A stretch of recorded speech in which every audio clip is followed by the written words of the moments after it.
When you see a number of coincidences in one case, and it's just a series of coincidence after coincidence, it starts to make you wonder if these are really coincidences at all.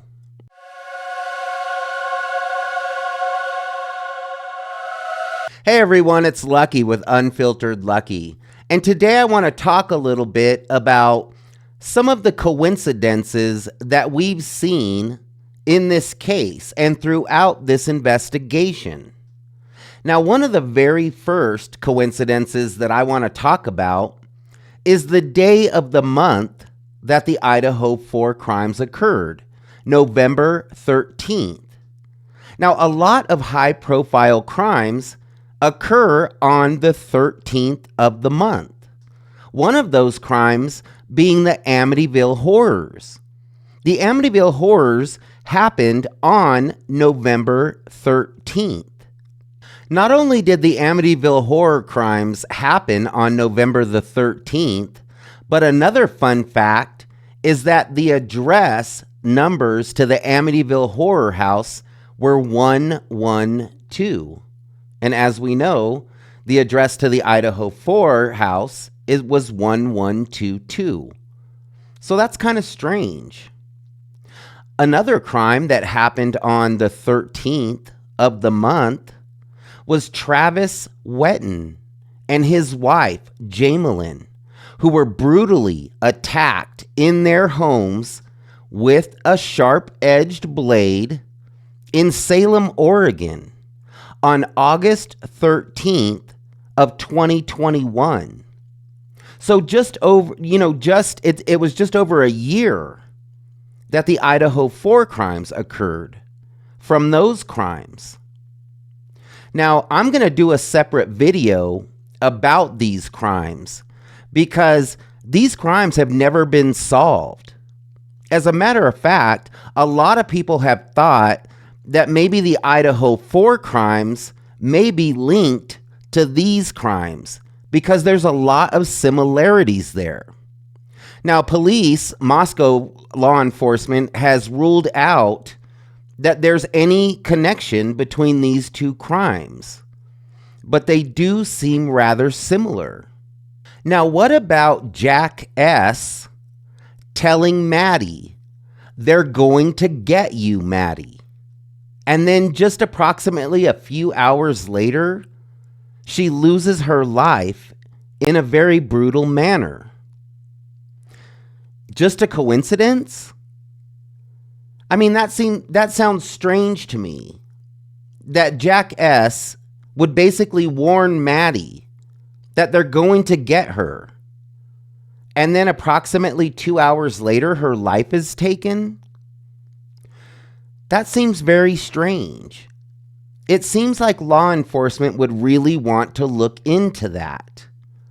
You know, anytime somebody tells somebody that they're in danger, and then that person loses their life within hours, to me, that seems like something that law enforcement would definitely want to look into.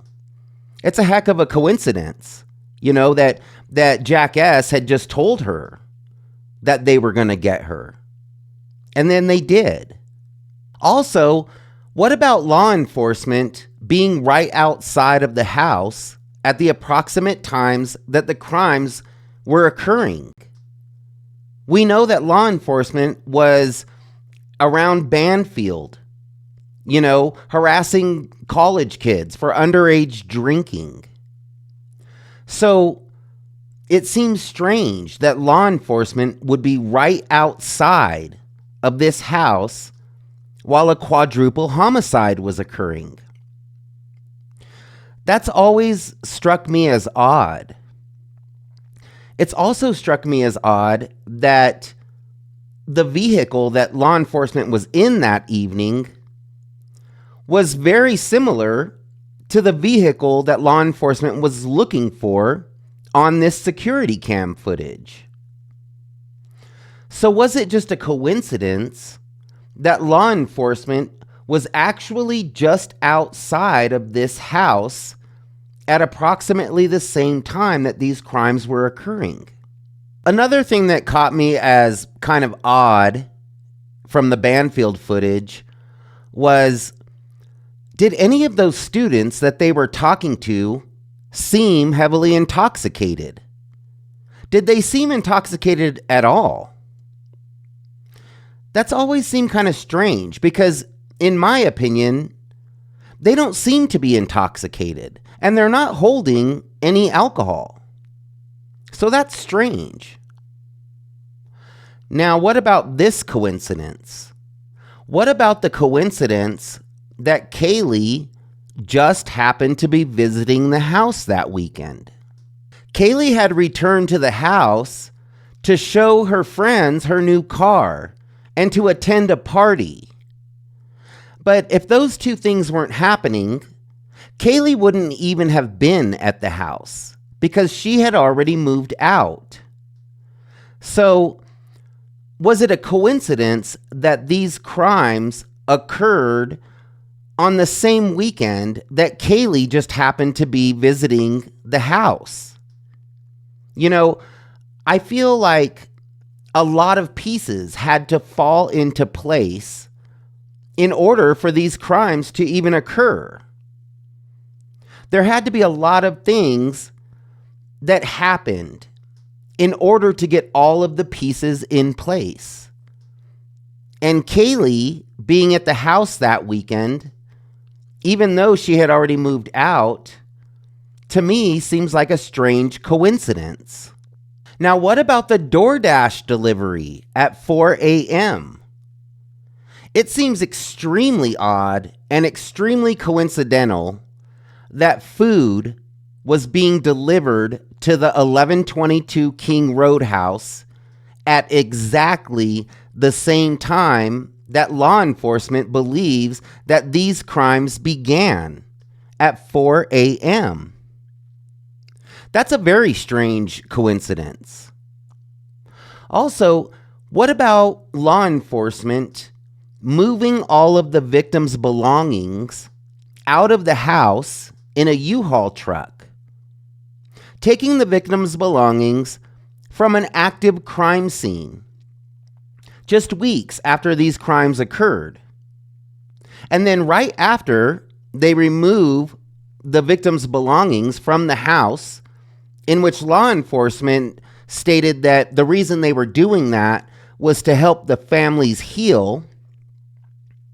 But then right after they move everything out of the house and put it in this U-Haul and drive it away somewhere, the University of Idaho starts talking about plans to demolish the house. So was that just a coincidence? Or was law enforcement moving the belongings out of the house so that the University of Idaho could proceed with demolishing the house? Now, something else that happened the same day that law enforcement was moving the victims' belongings out of an active crime scene, law enforcement also made an announcement and asked for the public's help in locating a white four-door Hyundai Elantra. A white four-door Hyundai Elantra that they already had eyes on. They were already aware of Brian Kohberger and this white Hyundai Elantra, allegedly at this time. So was law enforcement clearing the house so that the University of Idaho could knock the house down? Was it their plan all along? And they possibly threw the information about the white four-door Hyundai Elantra out there to kind of take some of the focus off the fact that they were trying to eliminate this house. Now, speaking of white four-door Elantras that law enforcement was trying to locate, what about the white four-door Hyundai Elantra that was found wrecked and abandoned in Eugene, Oregon, less than 8 hours away from Moscow, Idaho? The white four-door Hyundai Elantra that was found in Eugene, Oregon was a perfect match to the vehicle that law enforcement was looking for. Now, of course, law enforcement ruled this vehicle out right away and said that it was absolutely not part of this crime. So, is it just a coincidence that law enforcement is looking for a 2011 to 2013 white four-door Hyundai Elantra, and one just happens to come up wrecked and abandoned in Eugene, Oregon? But that's not the right vehicle, according to Moscow PD. That's not the right four-door Hyundai Elantra that they're looking for, and they rule it out rather quickly. So that seems like a very strange coincidence that they're looking for a white four-door Hyundai Elantra. One is wrecked and abandoned less than 8 hours away, but that's not the car they're looking for. What about Bryan Kohberger getting pulled over 2 times within a period of 10 minutes as he was driving back home to Pennsylvania across country with his dad? Now, it's a weird coincidence that law enforcement was actually following Bryan Kohberger at this time. And he was pulled over twice within a period of 10 minutes on this trip. Now, I've heard a lot of people say that they don't believe that this is a coincidence at all. They think that this is something that just happened. A lot of people think that law enforcement pulled Bryan Kohberger over to gather him back up because law enforcement that was following him had lost him.